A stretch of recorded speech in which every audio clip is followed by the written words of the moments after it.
तो डॉक्टर बनेंगे आप। जो दूसरा लड़का था इसी coaching new super top coaching से पढ़ करके संभव सर्जी के अंदर रह करके उसने भी बीटेक किया, यानी इंजीनियर बन गया है वो, और वो काम कर रहा है। एक बार इंजीनियर के लिए ताली बजा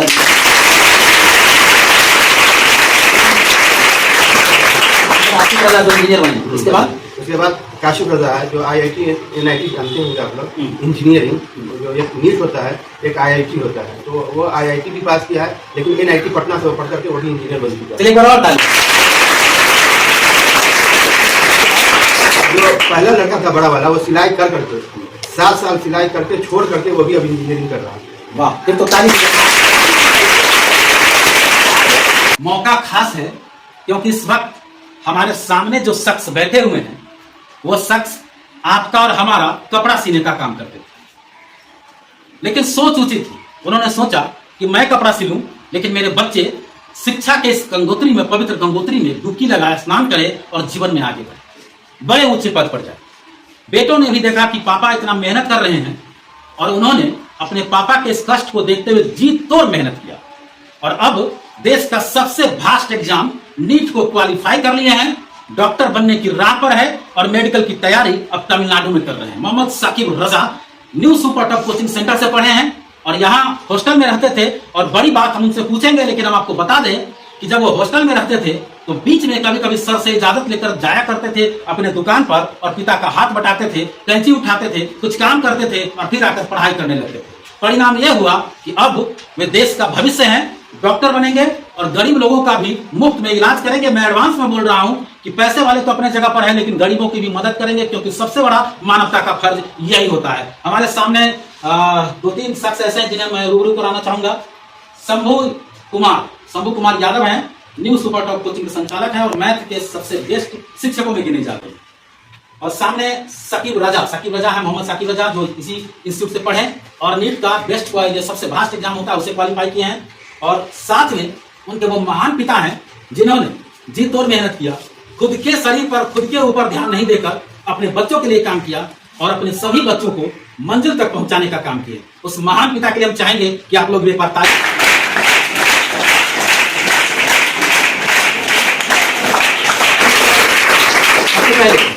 आप अपने जुबान से अपना नाम इन बच्चों को बताएं। मेरा नाम मोहम्मद सफीउल्लाह है, सब लोग नहीं जानते हैं ज्यादा नाम से। मौलवी का है, सुनवरसा चौक पर मेरी दुकान है। सुनवरसा चौक पर दुकान है और हम इनसे पूछेंगे, क्योंकि जो महान लोग होते हैं ना वो अपने गुण को जल्दी बताते नहीं। मुझे लगता है कि मैं बहुत साल पहले मैं जाया करता था और मैंने इनकी शालीनता को देखा है, लेकिन बच्चों के प्रति शिक्षा के लगाव को मैंने उस दिन भी देखा था। और सुनवरसा इनका घर, सुनवरसा घर हुआ लालंदी रोड मदरसा के पास। आपके कितने पुत्र हैं? 5। हम आपके बेटा से बात करेंगे, लेकिन पहले तो आपसे बात करेंगे। 5 पुत्र हैं आपके? 5 में इसका क्या स्थान है? चौथा। बाकी के आपके पुत्र क्या कर रहे हैं, कैसे हैं, वो बताने का कष्ट है। बड़ा लड़का जो है मेरे ही लाइन में था, 6-7 साल पढ़ने के बाद 20-25 हज़ार का महीना मुझे देता था। लेकिन जो दूसरा लड़का था इसी coaching new super top coaching से पढ़ करके संभव सर्जी के अंदर रह करके उसने भी बीटेक किया, यानी इंजीनियर बन गया है वो, और वो काम कर रहा है। एक बार इंजीनियर के लिए ताली बजा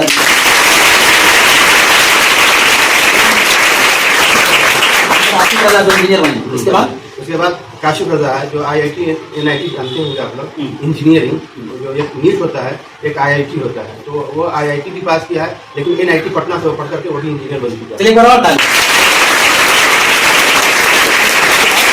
जो पहला लड़का था बड़ा वाला वो सिलाई कर करके 7 साल सिलाई करके छोड़ करके वो भी अब इंजीनियरिंग कर रहा है। वाह, फिर तो ताली। जितना ये बल देंगे ना उतना ज्यादा गुण आप में बढ़ेगा, एनर्जी आप में बढ़ेगा, क्योंकि जो सामने शख्स हैं उन्होंने शिक्षा के समंदर में अपने बच्चों को गोता लगवाया, खुद संस्कारवान रहे और बच्चों में भी संस्कार भरे। बेटों ने लगन से काम किया और मंजिल तक पहुंचे हैं। तो वो महान पिता हैं जिन्होंने कपड़ा सीने का काम किया, लेकिन अपने बेटों को पदाधिकारी अधिकारी बनाने की राह पर कठिन मेहनत किए। साथ में हम इससे पहले कि छात्र से बात करें जो भविष्य के डॉक्टर हैं, उससे पहले हम चाहेंगे कि यहाँ के जो संचालक हैं शंभू सर हैं, काफी महान शख्सियत हैं। शंभू सर, कैसा महसूस कर रहे हैं आपके इंस्टीट्यूट का कोचिंग का छात्र डॉक्टर बन रहा है? सबसे पहले तो आपके चैनल को देखने वाले सभी दर्शकों को मेरी तरफ से धन्यवाद है। यहाँ मतलब हमको याद है कि जब मेरा कोचिंग खुला था तो 10 या 11 ईस्वी में ये मेरे पास अपने बड़े लड़के को लेके आए थे, जो बाहर दिल्ली ही रहता था। मैंने देखा कि उस समय उसको ज़रा कुछ आता नहीं था, यहाँ तक कि उसको नाम लिखने तक दिक्कत था, लेकिन इनके जज्बात और जज्बात को हमने पहचाना था। और इनका बड़ा लड़का जो मोहम्मद अमीर है, वो पढ़ा था, किसी तरीके से उसने मैट्रिक पास किया। इसके बाद इनका एक लड़का मोहम्मद आसिफ, फिर मोहम्मद कासिफ मेरे यहाँ पढ़ना शुरू किया। मोहम्मद आसिफ और मोहम्मद कासिफ शुरू से ही काफ़ी टैलेंटेड था, पढ़ाई लिखाई उनकी बहुत अच्छी थी और पढ़ना लिखना शुरू किया। सबसे पहले तो मैं सलाम करना चाहूँगा कि इनके जज्बात को, कि एक सिलाई करते हुए 5 लड़के हैं, लेकिन 5 लड़कों में इन्होंने जो संस्कार भरा है, मतलब इनके लड़कों में जो गुण है, वो लाखों एक गार्जियन के पास ऐसा चीज पाया जाता है। हमने इनको 5 में से 4 बच्चों को पढ़ाया है। बड़ी मेहनतशील, बहुत ही संस्कारी, कि कभी भी किसी प्रकार का कोई ऐसा मौका नहीं दिया है कि वहां तक कंप्लेन जाए। 101 डिग्री बुखार में है, संचालक सर हैं शंभू सर, रात भर बुखार रहा है इन्हें, लेकिन आप आवाज से समझ सकते हैं कि बोल नहीं पा रहे हैं, लेकिन आज आए हैं इस कार्यक्रम को लेकर के, क्योंकि इनके छात्र यहाँ पर आए हैं। और इन्होंने एक बड़ी बात कही कि संस्कार, हम बराबर आपके यहाँ जब भी आते हैं तो हमने हर बैच के छात्र छात्राओं को यही कहा है कि आजकल के क्या होता है कि माँ बाप जब बच्चा पैदा होता है तो उसी समय से उम्मीद करते हैं कि मेरा बेटा कलेक्टर बन जाए। लेकिन सबसे बड़ी बात है कि अगर बच्चों को इंसान बनाएंगे, संस्कार देंगे, तो जब वो इंसान बनेगा और संस्कार होगा तो दुनिया के किसी भी मंदिर को पा सकता है, इसमें कहीं से कोई दो राय नहीं है। इस वक्त हमारे साथ होनहार छात्र हैं और हम चाहेंगे कि जब उनसे बात करें तो आप लोग जरूर जम करके ताली बजा के स्वागत करें।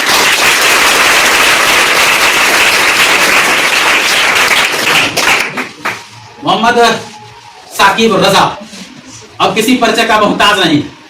कभी इसी इंस्टीट्यूट में new super top coaching centre में पढ़ा करते थे, हॉस्टल में रहते थे, पिता का हाथ बटाने कभी कभी चले जाते थे, और अब डॉक्टर बनेंगे तो निश्चित रूप से गरीबी की जो वो आहट होती है, हम इस पर भी बात करेंगे अपने पापा से। जो आंगन होता है उस दर्द को भी आपने देखा होगा, पापा के संघर्ष को देखा होगा। जब आप पढ़ाई करते थे उस समय पापा को लेकर आपकी क्या सोच थी और पढ़ाई को लेकर आपकी क्या सोच थी? हम परिवार इतना अच्छा नहीं था, हम बेटा लोग गरीब थे। मतलब मेरी मम्मी आंगनबाड़ी सेविका है, तो पापा सिलाई करते थे। और मैं शुरू में मतलब 5th में था तो नवोदय का तैयारी करने के लिए सीतामढ़ी चला गया, तो पूरा फाइनेंशियल दिक्कत के कारण फिर वापस आ गए थे। ऐसे की दिक्कत हुई? जी, तो तैयारी पूरा नहीं की थी। फिर भी यहाँ से एग्जाम दिए थे तो क्लियर नहीं हुआ था।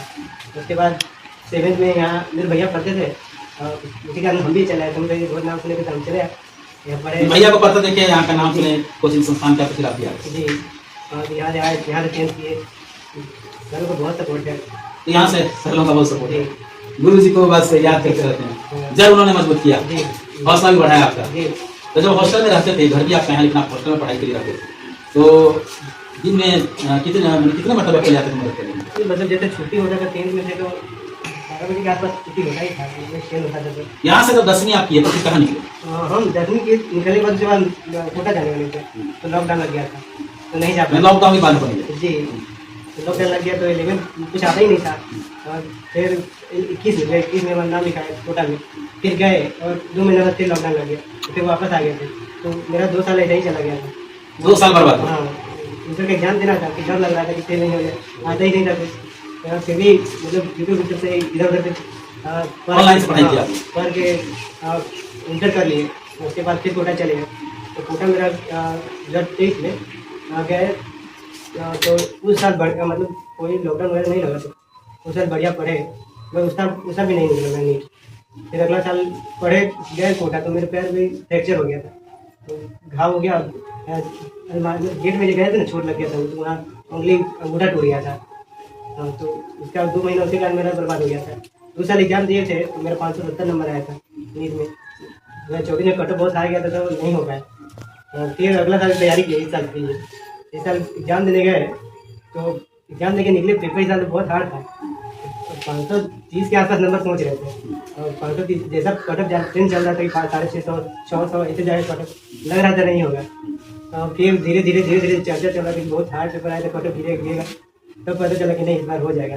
फर्स्ट राउंड में नहीं मिला, लेकिन सेकेंड राउंड में कॉलेज मिल गया। कॉलेज भी मिल गया, मतलब कि रास्ते में कोरोना बाधा बना, फिर एक्सीडेंट हुआ, अंगूठा टूटा, 2 साल उधर बर्बाद हुआ, 2 महीना इधर बर्बाद हुआ, और फिर से आपने एग्जाम दिया। मतलब आपने हिम्मत नहीं हारा।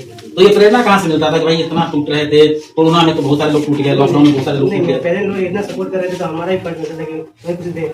ऐसे वहाँ कोटअप कर रहे थे तो कभी कभी कम नंबर आता था, सोचते थे कि अच्छा नहीं जा रहा है, कैसे करें।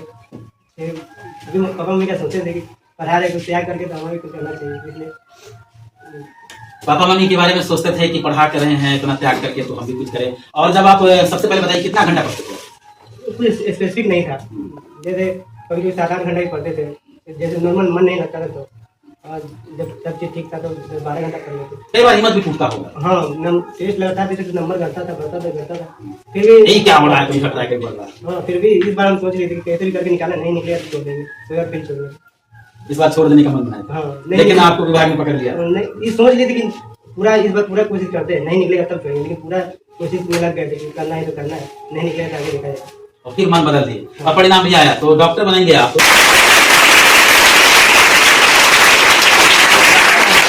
आपने बहुत बड़ा ये मील का पत्थर साबित किया है। इन छात्र छात्राओं को जो देख रहे हैं ना, निश्चित रूप से इन सब में हौसला बढ़ेगा, ऊर्जा आएगी, और ये लोग भी सोचेंगे कि बेहतर हम काम करें, बेहतर पढ़ाई करें। आप अगर बहुत बड़े अरबपति होते, करोड़पति होते, तो निश्चित रूप से 2 मशीन लेकर के नहीं बैठे। प्रारंभ में संघर्ष किया, और इस तैयारी में, इस परीक्षा में बहुत मोटा पैसा खर्च हुआ। ये मोटा पैसा तो कोई आपका आय तो था नहीं, तो ये तो सवाल बनता है, कोई इतना पैसा आप लाए कहां से? हमारे रिश्तेदार हैं, जैसे हमसे बड़े बड़े भाई हैं और भांजा वगैरह हैं और चचेरा भाई लोग हैं, तो वो लोग पोस्ट ऑफिस में खाता खुलाते हैं और उनका हम मंथली जमा करते हैं। जैसे कोई 2000 1000 का महीना करवाया तो वो लोग हमें 50,000 1 लाख रुपया दे दिया, तो भैया भाई हमारा ये जमा आप करते रहिएगा महीने महीने, आप अपने बच्चों को पढ़ाइए। समझ रहे बात? कोई हमारे रिश्तेदार कुछ पैसा दे देते थे और उनका खाता चलता था पोस्ट ऑफिस में, 2000 1000 का वो पैसा हम महीने महीने जमा करते थे। और जो कोचिंग का फीस लगता था कोटा में 1 लाख 1.5 लाख 1.25 लाख तक के गया है, 1.5 लाख तक के है, तो उस पैसे से हम इसका फीस जमा करते थे और साल भर उस पैसे को सजाते थे। मतलब कि परिवार के लोगों ने भी सहयोग किया। कौन कहता है कि हमारे हिंदुस्तान में परिवार आज भी बटा हुआ है? बहुत सारा परिवार ऐसा है जो कहीं भी काम कर रहे हैं, विदेश में काम करें, कहीं भी काम करें, दिल में एक चाहत होती है, रिश्ते की कदर होती है, और अपने घर के उस चराग के लिए वही से मदद करते हैं।